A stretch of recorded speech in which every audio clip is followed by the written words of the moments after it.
अगर आपको दिल्ली की नेशनल लॉ यूनिवर्सिटी से बीए एलएलबी ऑनर्स करना है तो उसके लिए रजिस्ट्रेशंस एक साल पहले होते हैं, पहले ही एग्जाम हो जाता है और एडमिशन्स हो जाते हैं। जैसे एज पर लास्ट ईयर अगस्त में इनके रजिस्ट्रेशंस ओपन हो गए थे और नवंबर 10th को रजिस्ट्रेशंस ओवर हो गए थे और 14 दिसंबर को एग्जाम भी हो गया था। जनवरी में इनकी मेरिट्स भी आ जाती हैं। एलिजिबिलिटी ये रहती है कि 12th में आपका 45% होना चाहिए और अगर आप SC ST से हैं तो 40% विल डू।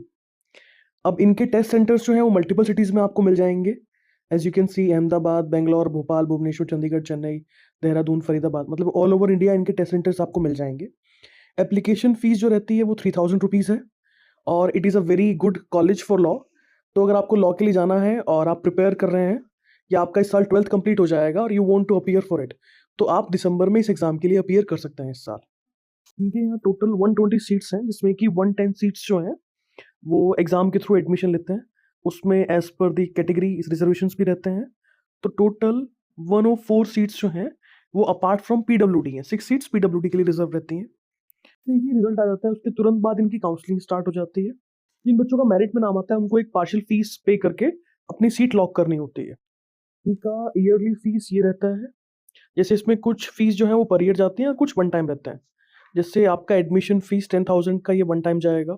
एक रिफंडेबल सिक्योरिटी जाती है 25,000, वो भी वन टाइम जाएगी।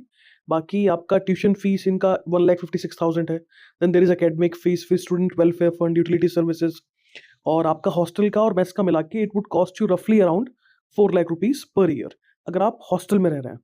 If you have any query regarding this examination you can reach out to us, will help you with the admission process.